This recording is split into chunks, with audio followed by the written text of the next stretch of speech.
mengapa OPM tidak menyerah dan selalu melawan. Mohon dengar baik-baik. Kita semua, orang Papua maupun non-Papua,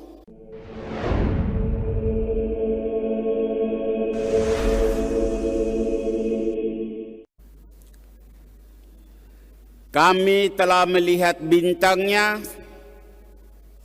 dan kami datang untuk menyembah Dia.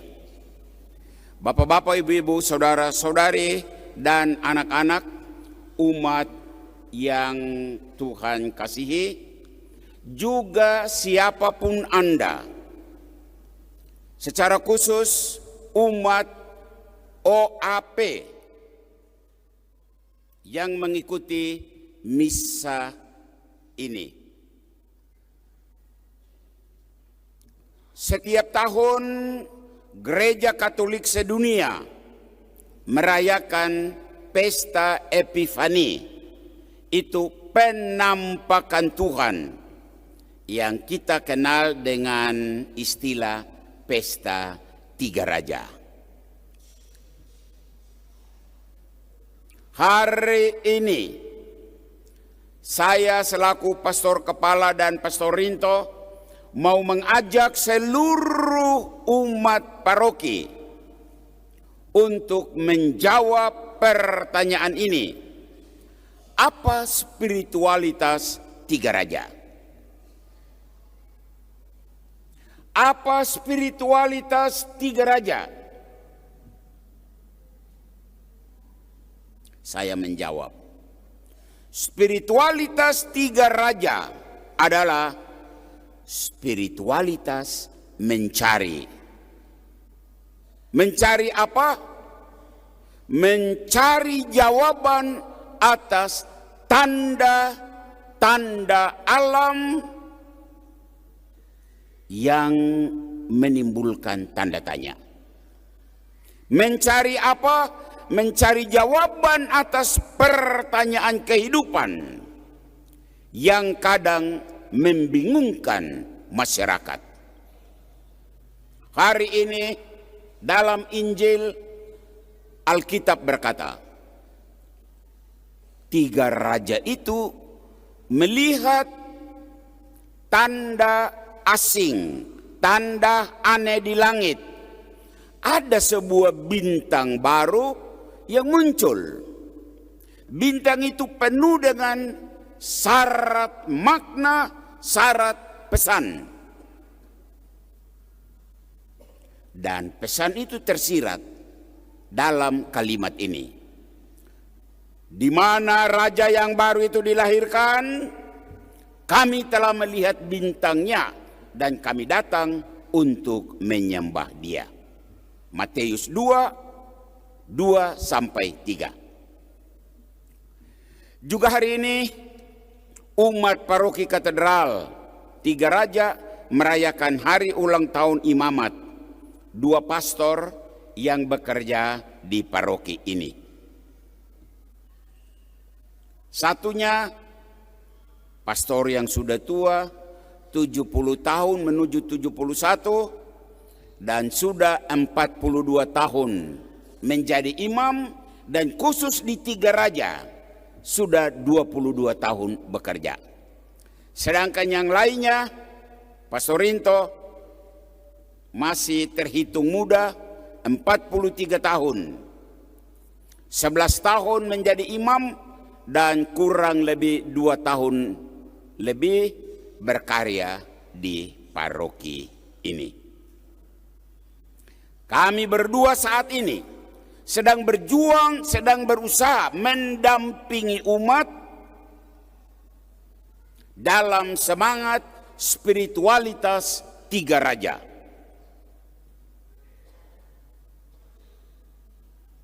Saya tidak tahu Pastor Rinto punya pengalaman pribadi apa berkaitan dengan spiritualitas Tiga Raja. Saya sendiri ingin mengangkat pokok ini, refleksi pribadi saya tentang spiritualitas tiga raja. Spiritualitas mencari jawaban atas tanda-tanda zaman. Yang saya lihat, yang saya rasakan, yang saya pikirkan, yang saya renungkan selama 42 tahun menjadi imam dan selama 22 tahun berada di paroki ini. Saya mulai tahun 1980 untuk pertama kali saya datang dari Manado dan ke Jayapura, dan oleh Uskup Jayapura Herman Muninghoff saya ditugaskan ke Kokonau. Tahun 1983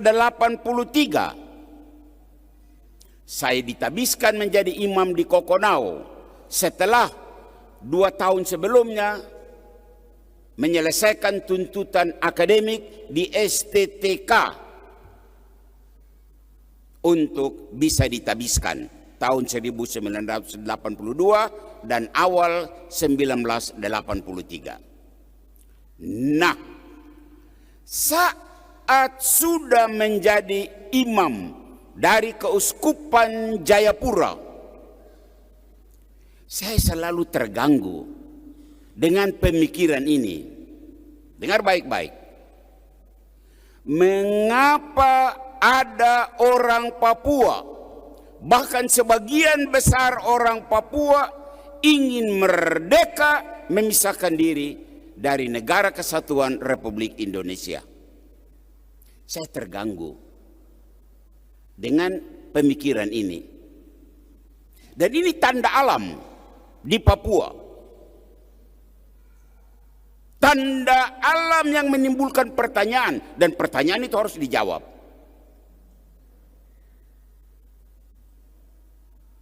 Beberapa tahun saya berada di luar Papua, di Jakarta dan di Eropa.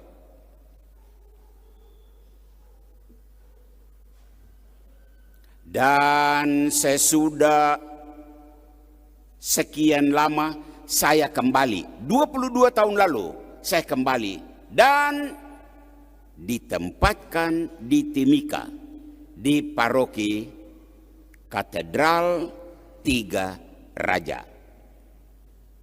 Spiritualitas Tiga Raja dari timur kembali selalu terngiang-ngiang di telinga saya, mencari jawaban atas tanda alam. Tanda-tanda yang penuh tanda tanya. Khusus hari ini, Pesta Tiga Raja dari Timur, saya ingin mengulangi apa yang dilakukan oleh 3 orang Majus yang melihat tanda alam yang aneh di langit, dan itu menimbulkan pertanyaan, dan mereka mencari tahu tanda apa itu? Tanda itu memberikan isyarat apa? Saya juga hari ini di Pesta Tiga Raja, saya ingin mengulangi apa yang dilakukan oleh 3 orang Majus. Saya melihat di alam Papua ada sesuatu yang aneh. Aneh khususnya bagi para pendatang. Mengapa orang Papua minta merdeka? Saya pastor non OAP. Saya tidak punya beban apapun untuk membahas pokok ini.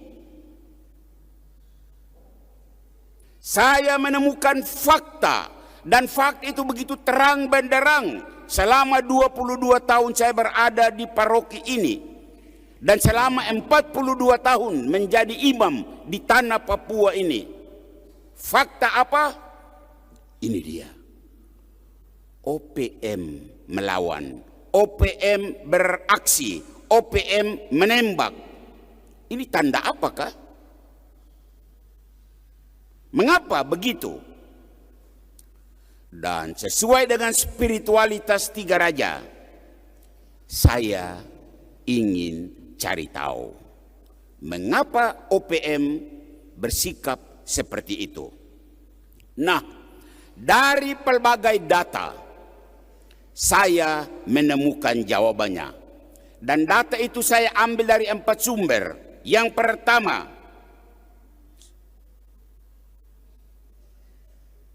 penelitian dari lembaga ilmu pengetahuan. Mereka menyebutkan 4 hal.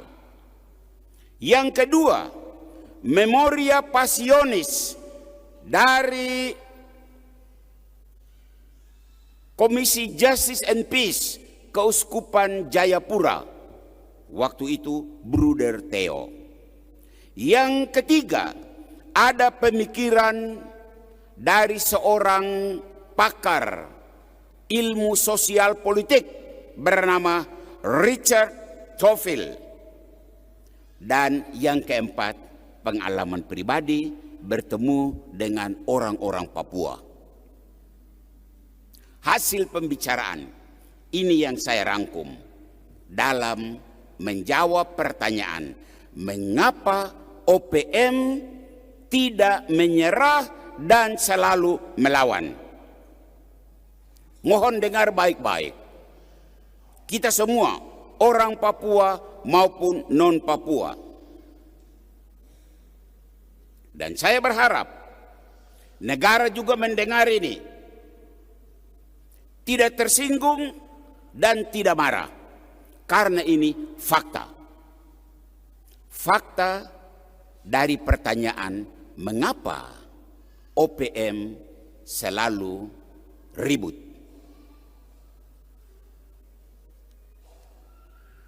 Yang pertama, OPM merasa tidak pernah memilih masuk menjadi Indonesia. Ini pendapat mereka.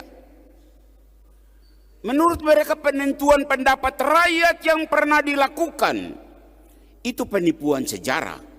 Itu bukan referendum, itu pencaplokan. Mereka tidak pernah diajak duduk bersama dan bicara. Dan saat ini mereka ingin merebut kembali hak untuk menentukan nasib sendiri. Mohon negara mendengar ini. Dan kita orang non-Papua harap memahami. Yang kedua, ada banyak pelanggaran HAM yang tidak diselesaikan secara tuntas. Banyak kasus kekerasan, pembunuhan, penghilangan terhadap orang-orang Papua tidak diadili secara transparan. Akibatnya dan ini sangat disayangkan, aparat keamanan tidak lagi dilihat sebagai pelindung rakyat, tetapi sebagai ancaman.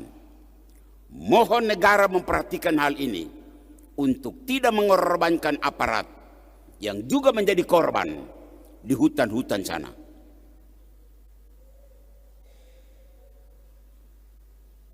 Ketiga, identitas Papua diabaikan. Itu sebabnya OPM tetap beraksi. Mereka merasa dijajah secara kultural. Mereka kadang dianggap terlalu hitam untuk bergabung dengan negara ini.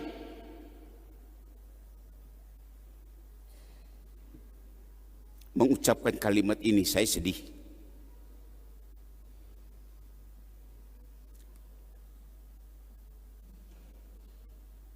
Di luar Papua, rasisme dan diskriminasi masih terjadi.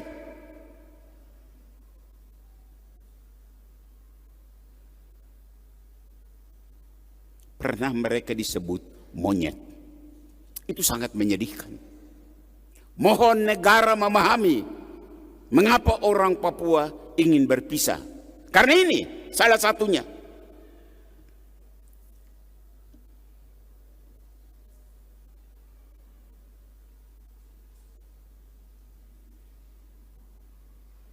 Keempat, ketimpangan sosial ekonomi.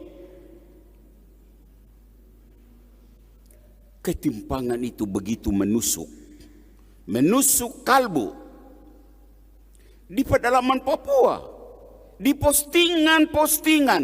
Kamu lihat apa yang terjadi?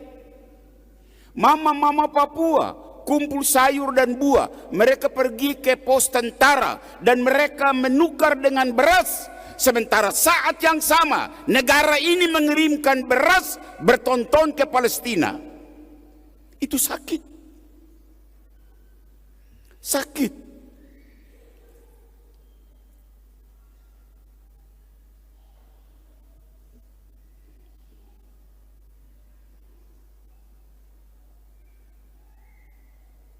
Menurut OPM, ini penjajahan model baru. Tidak ada satu pastor Papua pun yang berani omong ini. Karena nanti diomong dia dicap OPM. Saya pastor non Papua. Dan saya mau bicara ini atas nama teman-teman saya yang tidak bisa bicara. Terakhir,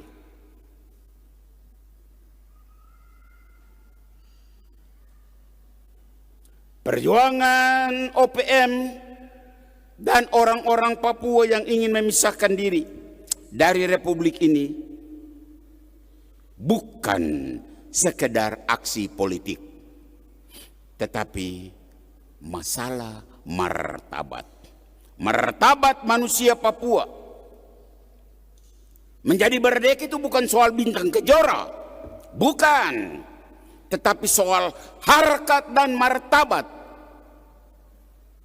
Mereka berpendapat kami juga mau berdiri sejajar dengan bangsa-bangsa lain di dunia ini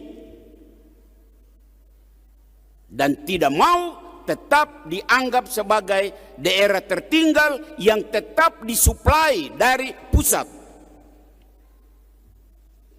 Mohon negara mendengar ini.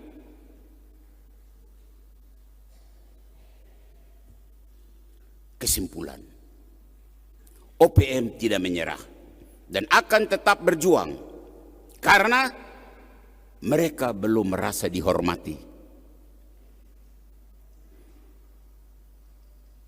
Selama luka sejarah tidak diakui, mereka akan tetap berjuang. Selama suara mereka dibungkam, mereka akan tetap berjuang. Selama keadilan tidak ditegakkan, mereka akan tetap melawan. Inilah refleksi pribadi saya, Pastor Amandus Radat, yang selama 42 tahun menjadi imam di tanah Papua dan selama 22 tahun berada di kota Timika, di Keuskupan Timika, di paroki katedral ini. Saya mencoba untuk menyusun pemikiran ini dari pelbagai sumber, termasuk dari orang-orang Papua sendiri yang bicara secara pribadi. Di hari pesta Tiga Raja ini, di hari ulang tahun imamat, saya dan Pastor Rinto mohon diterima refleksi ini. Selamat Hari Raya Penampakan Tuhan Pesta Tiga Raja. Pesan pastor adalah, saya sudah tua dan mungkin tidak bertahan lama lagi. Maka pesan adalah, Pastor Rinto dan pastor-pastor muda bersama umat, teruslah mencari jawaban atas problem-problem kehidupan. Sebab itulah spiritualitas 3 orang Majus dari timur. Tuhan memberkatimu, Tuhan memberkati kita semua. Amin. kita hening sejenak untuk merenungkan firman Tuhan ini.